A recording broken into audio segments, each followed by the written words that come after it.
dive through shoals of quarks and atomic nuclei in celebration of our breakthrough fourth star. Statisticians the world over rejoice. Excellently done. You both have almost managed to keep straight faces, but I'll start with you. He tries to do something very difficult, which is kind of touch this ineffable moment without talking about the body and body parts. But I think maybe that's part of why he loses you. I have the feeling that this writer didn't really want me to know what went on during the sex. He just wanted me to know that those characters had sex and that it was lovely, but not really how. There was some reluctance to get into like the grittiness of it and the texture of it. It also essentially goes back to that principle of show, not tell. You know, you're telling me that the sex was transcendental, but show me that it was transcendental. I guess that. What about you? Any thoughts? Well, I agree that it's a pretty awful passage, you know, because I mean it's full of these cliches about supernovas exploding, and you know, I mean, it's and very statisticians. Thank you. Rejoicing. And that's pretty unique. Who cares? I mean, it's so stupid in a way that who's going to keep a score, you know, of how many times somebody's come. But, you know, I mean, superheroes and all. So, I mean, I think there's no tactility, there's no engagement, there's no sense of viscerality to this, you know, it's just, and, you know, it's almost funny. I mean, this is the whole point. It borders on the pathetic, where, you know, like you have these substitutes where, you know, like at the moment of orgasm, some fountain is going off somewhere. And, you know, I mean, I think it resorts to devices which are so corny. And that's why I don't think it works. I don't know. And it's a reflection of anxiety, I think, that it has to go into this. I agree. Yeah. Okay, quickly. James Hines, who was the winner of the Salon Good Sex Award for Next. It's a longish passage, but I'm going to read just a little bit of it. Okay. The porch railing creaks under their weight, and even drunk and excited, Kevin wonders about the farmhouse's craftsmanship and hopes the philosopher's daughter's father is as good a handyman as he's a philosopher. He worries about toppling backward into the bushes. He worries about splinters, but the beer and anxiety are making him last longer. Otherwise, he might have come the instant he was inside her. Then Linda murmurs, "Wait," right in his ear, and as he clutches her waist under her dress, she unbends first one leg and then the other over the railing, settling tightly against him, taking him in even deeper. She tightens her calves against the railing and squeezes with her thighs, and he groans because he's deeper inside this girl than he's ever been inside any girl before, and he presses his open mouth against the long, salty curve of her neck. He's inhaling her humidity. She's panting like an animal just above the top of his head. They can't move much. If she thrusts too hard against him, she'll topple them into the bushes. But the song has finished with words, and now it's just a driving sax, and they rock together to the beat, her sweat dripping into the dress bunched at her waist, her hands kneading his back, his face pressed between her salty breasts, her heart thumping against his lips. He can't move much, he can hardly breathe, but he can't stop now, and he hooks his chin over her shoulder, her hair scratching his nose and filling his mouth, and through it he can see the red window where the music is pouring out. He can see pumping limbs and torsos in the red light, hair swinging, head shaking. There's someone in the window. He can't make out who in the darkness, just a silhouette against the red glow, catching a breeze through the screen, breathing in something other than sweat and beer and marijuana. Kevin wants it to be her, and he thinks, "Look at me," but he can't be sure. It's just a shape in the window. It might not be her. It might be someone else. Now the music is circling,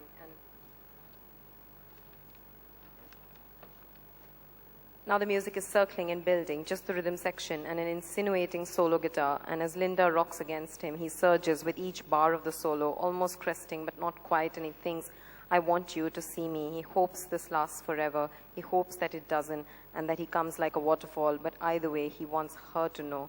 He wants her to see him. His heart hammers, his breath rasps through Linda's hair. Turn around, he wills the silhouette in the window. This could have been us.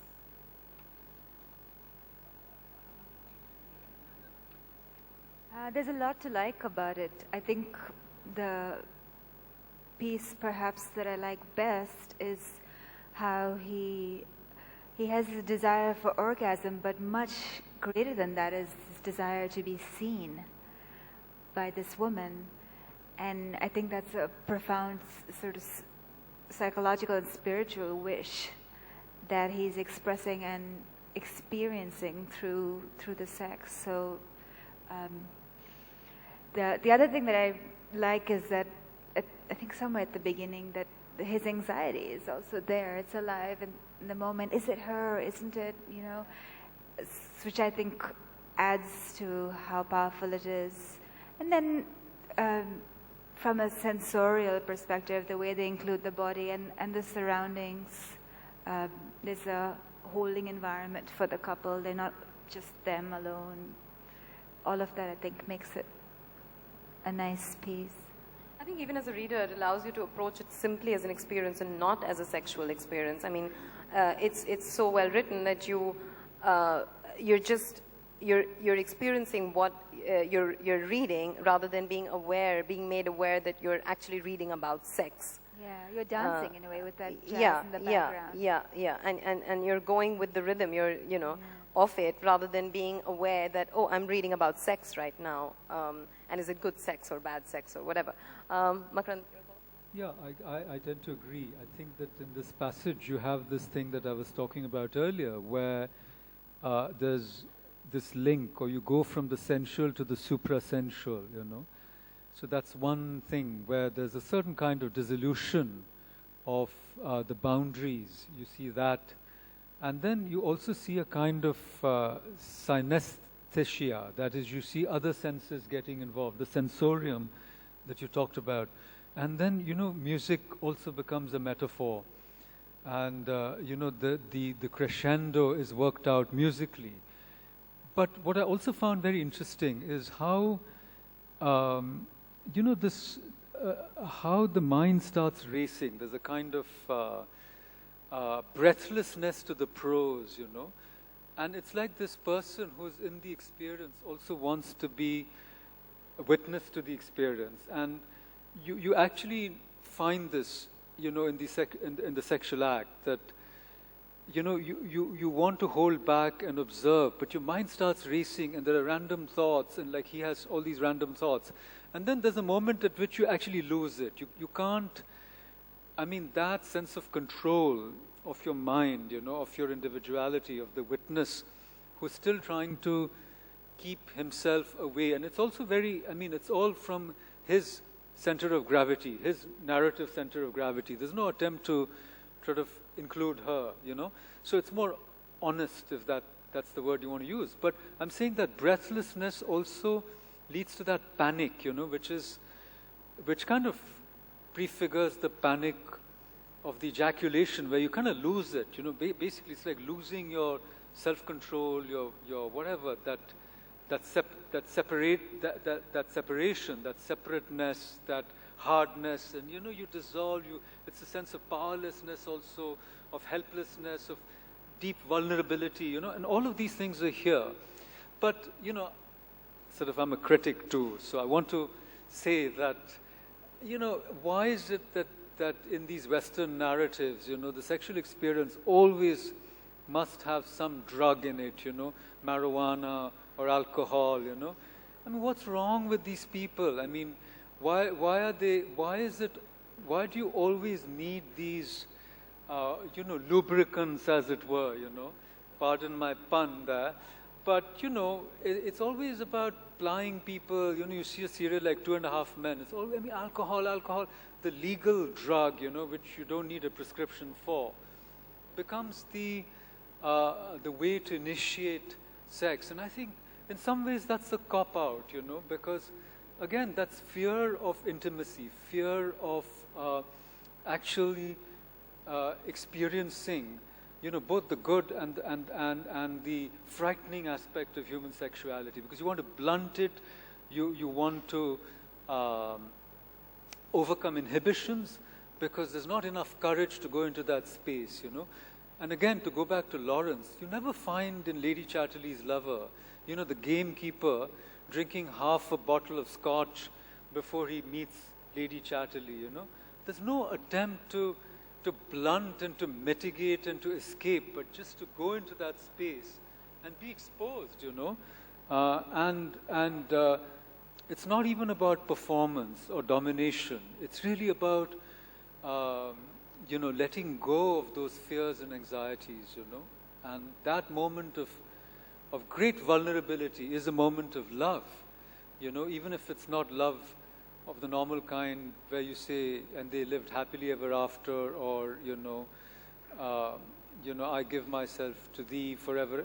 It's just love as a shedding of that, shedding of the fear and the insecurity And being naked. of surrender. Exactly, that's it. Which comes as a process. It doesn't, even in Lady Chatterley, she's not able to be naked. She's not able to have an orgasm, and it takes all this effort on his part and her slowly becoming comfortable. And to look at it as a performance totally takes away that process of shared discomfort that the couple allows to arise between them before. See, exactly. See, in Lady Chatterley's lover, her husband is incapacitated waist down. So she doesn't even know what it is, what the sexual experience is to begin with fully, So as I read it, you can obviously read But it she in has that different other ways. lover as well. Sorry? She has another lover before She they has, came. but that he's- guy, you know what he's like, But, now, I love that we talk about Lady Chatterley as a common friend. So, just to finish the point, like when the gamekeeper makes love to her, she says, she experiences this kind of, a kind of pulsation of sensation from her loins going up, and she doesn't know what it is. It's a sort of heady, that's the synapses or those senses are sort of kicking in, and she's slowly awakening to what it really means to have sex, actually, because with the other guy it's more clinical, because like he, et cetera, et cetera, et cetera, et cetera. So I'm just saying that really what Lawrence is able to do is to show you her awakening, and then the way she asks and demands, and then et cetera, et cetera, et cetera, as you can see. So it's some of the things you were talking about, that journey when she actually discovers her own sexuality, which has been so badly repressed, Yeah. Well, I guess we're out of time. Both their books are available outside. I was hoping to have time to ask them to read small passages, but you can pick them up from the bookstore and read them yourself. Before we close, do we have time for we do. one or two questions at all? Absolutely. If anybody here wants to ask a question, we'll make it very short, only a couple of questions allowed. So can we pass a mic to the gentleman here and the gentleman towards the end? Hi. Hello. Am I audible? This is for Paransky, sir. I'm writing a script for Marathi theatre, and I was wondering, like, using such harsh words or language, will it be taken by the audience, which is very sexual? And again, like, if I don't know if I get the permission. I don't know if you have seen any latest Marathi theatre like Ek Chavat Sandhyakal. Such things. Again, this is kind of very entertaining, but this is proving very hardcore language, which I was just wondering if I should use it or like, just give me your take. Well, it depends on the kind of play you want to write. You remember when Tendulkar started writing Ghashiram, not Ghashiram Kotwal, but Shantata, Kot Talua, etc., or Sakharam Binder. See, these themes of sexuality and violence were very provocative at that time, especially to middle-class audiences, and you've had a history of Dalit literature as well. So it's really your call, but some of the stuff that you see is just sort of very smutty theater, and that's not necessarily, I don't want to run it down. It's, people do different kinds of genres, right? But, it's not necessarily a serious exploration of contemporary sexuality. It's just a way to create humor and a kind of sort of naughtiness, as you said, tawatpan, so it's really your call. What kind of, play you want to write, and who can tell you what to do? It's your own call, right? A quick point that I want to add here, which we didn't get to address when we were talking about, which is censorship. You know, I mean, it's entirely possible that when you submit your script for, you know, they censor based on script in theatre in Bombay, you are going to have trouble. I mean, of course, most friends and theatre directors just work around it. They just, you know, do whatever they want to do anyway. Cinema, let's not even get into. But that's where the novel escapes some sort of scrutiny until now. You know, some sort. I mean, after the 60s, after, you know, Lawrence and Well, Indian laws are still different, and it's only a matter of someone, you know, taking you to court. Only then it's going to be tested, you know. Right. We had a very famous case against Ismat Chughtai, as you know. of course, Manto. Well, at least there's no And Manto and all, pre-censorship. yeah, I mean, yeah, it's so, mostly after. So it falls even but, more upon writers. Yeah, we don't have, sorry. May I now? Sorry, yes, sure. Yeah, thank you. Well, there's a moderator in charge, you know, so. Can you hear me? Now? Like this? Yeah. Two quick observations and a follow-up question. The observation is that one man, two women. There's this earnest attempt that Makarand always has. It's, you know, he wants to reach somewhere, as a man, you know, intellectually. And I'm talking, can you hear me clearly? You might just want to hold the mic a little not very far clearly. away. Now? I don't know how to hold this. Am I doing it like now, like this? Is this okay? Yeah, That's all right? fair enough, yeah. All right. So the women almost seem to know, this is just an observation. I mean, you know, in this season post-Goa, I don't know how politically correct I should be or shouldn't be, but there's this yearning which Makarand presents to me, and the women there almost seem to know, you know, since we're talking about love and sex and writing and all that. So my question is this, that if women just seem to know more than, you know, us men, you know, about this subject, why isn't there very good writing in this country coming from women authors about sex or whatever, you know, because this is the visual presentation that I see, you know, and you're reaching out, but you can't get there almost, but, you know. I mean, we were discussing this actually earlier. I can promise you that the conversation we had an hour before the session started was way more interesting than what we discussed on stage. But I'm not sure. I mean, if I had to answer that question, I don't think. I think both, and I'm not saying this because it's a politically correct statement to make, but I think both sexes are equally in the dark or equally struggling. Alternatively, I think it depends a lot on your personality. For one, yeah, in general, I would say women tend to ask a lot more, are more comfortable with a sense of the other. Therefore, they start asking questions very early in their lives. But I'm loath to make that sort of generalization. I don't know if I would. Your thoughts? Did you say there's no good erotic writing by women writers in India?